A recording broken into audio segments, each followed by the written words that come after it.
নমস্কার বন্ধুরা, আজ চলে এসেছি তুলসী গাছ নিয়ে আলোচনা করতে। হিন্দু শাস্ত্র মতে তুলসী গাছকে তুলসী দেবী বলে মানা হয় যে স্বয়ং লক্ষ্মী নারায়ণ ভগবান তুলসী গাছের মধ্যেই থাকেন।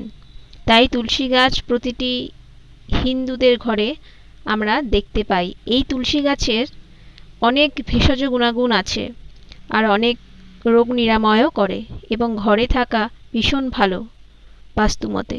কী কী কমায় এটি? আমাদের সর্দি কাশি কমিয়ে দেয়, ঠান্ডা লাগলে গলা ব্যথা দূর করে, ক্যান্সারও প্রতিরোধ করে এবং ওজনও কমায় আর ডায়াবেটিসও দূর করে আর আমাদের শরীরের রোগ প্রতিরোধ ক্ষমতাকে বাড়িয়ে দেয়। তাই তুলসী পাতা প্রতিদিন সকালে যদি একটা করে খাওয়া যায়, কিছু দিয়ে না, শুধু চিবিয়ে খেলেও হবে, তো সেটা খুব ভালো কাজ করে শরীরে। আপনারা খেয়ে দেখতে পারেন, আমি দেখেছি, ট্রাই করেছি, তাই বলছি। তাই তুলসী গাছকে ঘরে রাখুন, আনুন, সংসারের কল্যাণ হবে, সব কিছু ভালো হবে।